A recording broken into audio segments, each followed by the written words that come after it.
Primeira reunião de líderes da legislatura decide. Votações começam pelo bloqueio de bens de organizações terroristas. Ministro Sérgio Moro vem à Câmara defender pacote de segurança. E começam os trabalhos da comissão externa que vai acompanhar investigações sobre a tragédia de Brumadinho.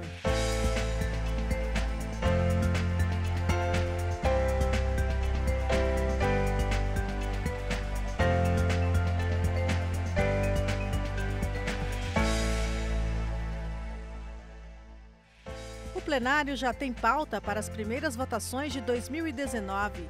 Veja o que saiu da primeira reunião de líderes da nova legislatura. O projeto de lei de autoria do governo disciplina a forma de cumprimento de sanções impostas por resoluções do Conselho de Segurança das Nações Unidas, como a indisponibilidade de ativos de pessoas naturais e jurídicas e de entidades investigadas ou acusadas de terrorismo ou do seu financiamento.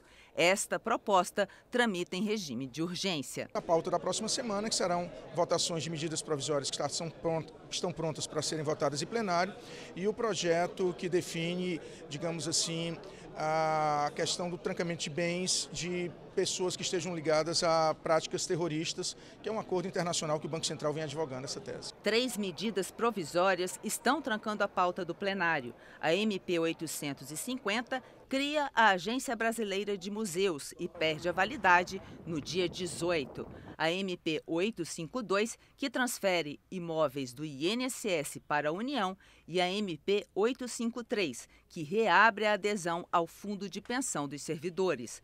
Os líderes também discutiram o calendário de tramitação da reforma da Previdência e garantiram que o presidente Rodrigo Maia assegurou o amplo debate sobre o tema e o cumprimento do regimento interno da Casa. O presidente disse que a tramitação da reforma da Previdência será a tramitação regimental, portanto, de que não haverá qualquer atropelo.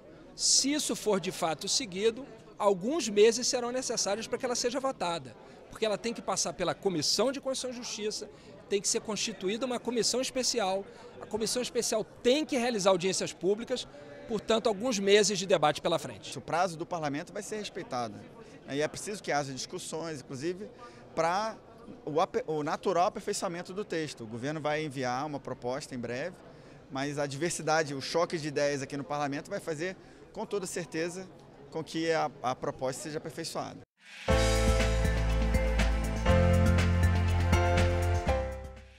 O ministro Sérgio Moro veio à Câmara defender as medidas do pacote de segurança que o Congresso vai votar. O ministro da Justiça, Sérgio Moro, veio falar sobre a proposta de lei anticrime a convite da bancada da Segurança Pública. Sérgio Moro defendeu as medidas que ainda serão enviadas para o Congresso. Muitos homicídios estão relacionados aí ao crime organizado, disputa de tráfico, em assassinato de dependentes químicos que não conseguem honrar suas dívidas. O crime organizado também é uma fonte de corrupção de agentes que deveriam combatê-lo. Claro que é uma minoria, mas isso acontece, acabam corrompendo para buscar impunidade. E, por outro lado, a corrupção também esvazia os recursos públicos necessários para enfrentar o crime organizado e o crime violento. A audiência foi concorrida. Alguns deputados ouviram as explicações de pé, mas a presença maciça não deve ser confundida com rapidez na aprovação. A matéria é complexa, é profunda, tem um grande alcance e nós teremos que fazer uma boa discussão para conseguirmos formar a maioria aqui na casa. Reunião proveitosa na medida em que é apresentado um projeto, cujo projeto não foi ainda formalmente avalizado pelo governo, mas foi consistente de uma figura como ele, respeitada como é, vir aqui ao Congresso para iniciar esse primeiro debate. A oposição não foi convidada, mas também esteve lá. A agenda do Estado policial gera uma cortina de fumaça para não gerar tanta discussão as medidas impopulares. O apoio que tem para essa agenda é para disfarçar todo o desconforto que tem com a pauta e com a agenda econômica, em que eles são altamente minoritários na sociedade brasileira.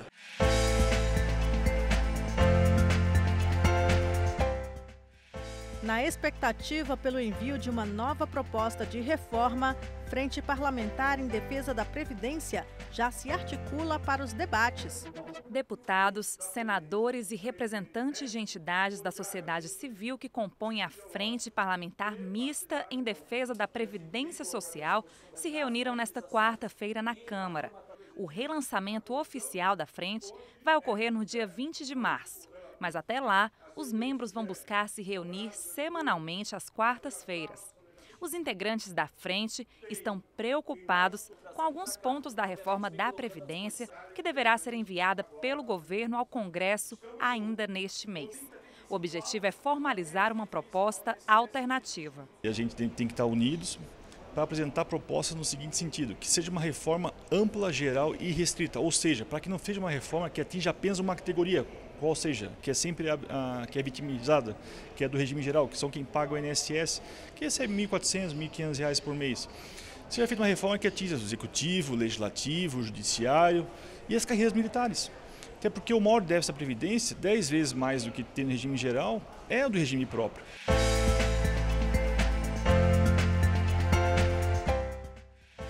Outro grupo parlamentar foi relançado nesta quarta, a Frente Parlamentar Mista em Defesa do Turismo.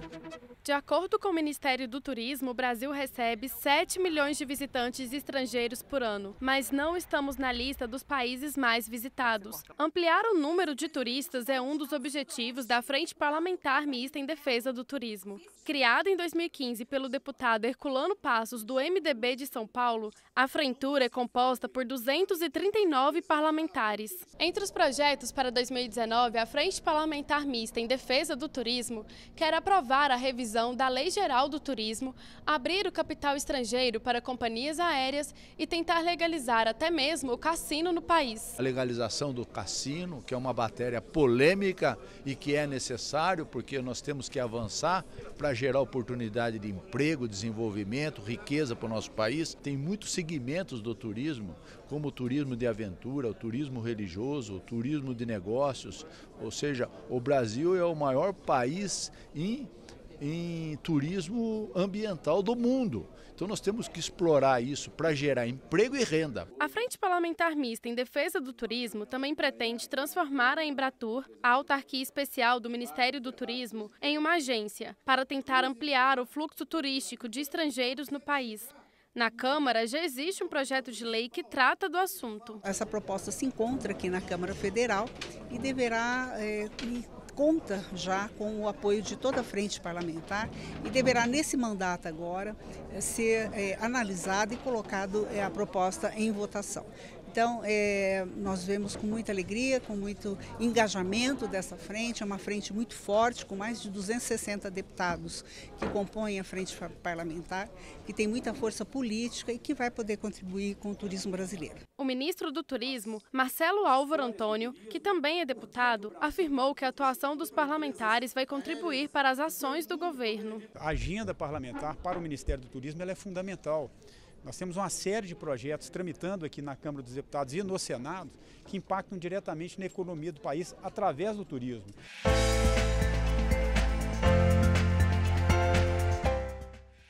Santas Casas terão frente parlamentar. O lançamento foi nesta quarta. Um dos grupos mais atuantes do Congresso, a Frente Parlamentar das Santas Casas e Hospitais Filantrópicos, foi instalada nesta quarta-feira. Com 225 deputados e 17 senadores, ela tem na agenda um desafio imediato: negociar mudanças na medida provisória 859, editada no final do ano passado. Agora, na medida provisória 859, que veio do governo ainda anterior, sobre a questão dos juros da rolagem da dívida via o FGTS, e a preocupação nossa é que essa dívida estava equacionada pela medida provisória anterior para até 8,66%, e essa medida provisória que foi editada em dezembro possibilita aumentar até 3% a mais. Portanto, nós vamos ficar com juros de quase 12% ao ano. O reajuste da tabela de honorários pago pelo SUS para os hospitais filantrópicos é uma prioridade da frente. O que nós precisamos e vamos trabalhar é para que as Santas Casas e os hospitais filantrópicos tenham um reajuste da tabela ou um equivalente à tabela do Sistema Único de Saúde para equilibrar um pouco mais a despesa que é muito alta frente à receita dos serviços prestados pelo SUS, que ainda tem um desequilíbrio muito grande e isso dificulta o acesso, inclusive, da nossa população às ações e serviços de saúde que são realizados pelas Santas Casas. Além dos parlamentares, as entidades também esperam contar com o apoio do novo governo. Nós estamos trabalhando agora junto ao governo Bolsonaro, através do ministro Mandetta, fortemente para... Nós temos que trazer novos recursos para as Santas Casas, porque nós temos uma dívida grande, uma dívida que foi feita anteriormente por todos, que a gente não quer dizer nada. Então a gente precisa agora recuperar.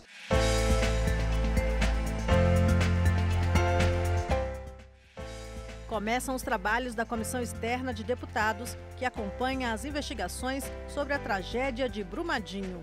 Há 2 semanas, a barragem da mina do Córrego do Feijão, no município mineiro de Brumadinho, se rompeu num desastre que pode ter matado cerca de 350 pessoas.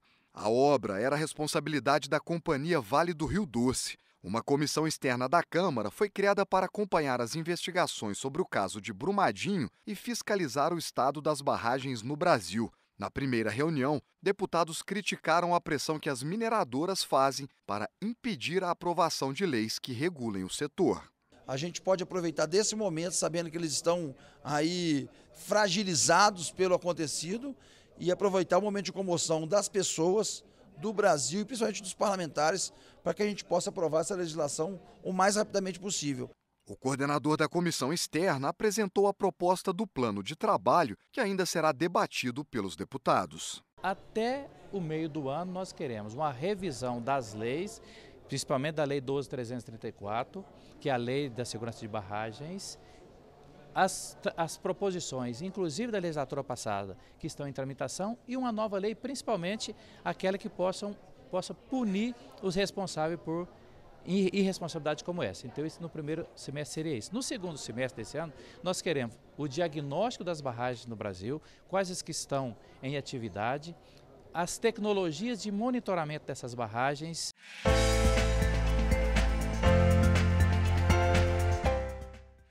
Na série sobre os desafios para 2019, o tema hoje é a agricultura.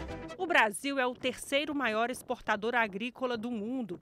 Tem posição destacada na produção de grãos, cana-de-açúcar, carne, entre outros. No caso da agricultura familiar, é o setor que garante 70% dos alimentos consumidos pelos brasileiros. Mas o que pode ser feito para que a situação se torne ainda melhor para os agricultores brasileiros? Nós, da agricultura familiar, precisamos de crédito, assistência técnica, extensão rural, crédito fundiário, políticas para o desenvolvimento rural. Ninguém vai ficar lá no meio se não tiver infraestrutura, se não tiver energia elétrica, telefonia, internet. Então, estas coisas elas estão intrínsecas ao processo. Ou a gente melhora isso, ou a juventude vai embora. Nossos agricultores têm batido recordes e recordes e recordes de produção, trazendo uma renda para o país fantástica. E nós assistimos ao quê? A paralisação, a estagnação, por exemplo, das estradas. Nós não vimos investimento em transporte ferroviário e nem em transporte fluvial. Portanto, os gargalos são muitos na área da agricultura. Com o novo governo de Jair Bolsonaro, os agricultores estão atentos às possíveis mudanças na gestão do setor. Deputados aliados do novo presidente concordam com a ideia de unir no mesmo ministério as políticas do agronegócio e da agricultura familiar. Diferente do que pensam os deputados da oposição. Juntar os diferentes para tratar iguais, isso mostra que o governo Bolsonaro não tem política para a agricultura familiar. Temos que discutir o modelo de agricultura que nós também precisamos. Parar de só discutir quanto mais veneno parece que é melhor. Será que esse governo não vai tratar nem os assentados? Será que esse governo não vai fazer mais assentamento? Ou vai só na onda de perseguir os movimentos sociais, seja o movimento sem terra, os quilombolas, os indígenas, transformar os movimentos sociais como um movimento terrorista? Nós temos uma democracia. A agricultura familiar, ou a agricultura empresarial, tem que estar unida no mesmo objetivo, que é defender os nossos produtores rurais. Então a agricultura familiar vai voltar para o Ministério da Agricultura, é que cuida dos nossos produtores rurais. E vamos ter uma ministra a quem recorrer, por exemplo, quando acontece essa importação de leite e outros problemas de crises que acontecem no nosso Brasil. Então, eu tenho a certeza que com a Secretaria Especial vinculada ao Ministério da Agricultura, o nosso produtor rural que produz o alimento vai ser olhado com muito mais atenção nas suas necessidades. Essas foram as notícias da Câmara nesta quarta-feira, 6 de fevereiro. Para mais informações ou rever nossas reportagens, acesse www.câmara.leg.br. O Jornal da Câmara volta amanhã.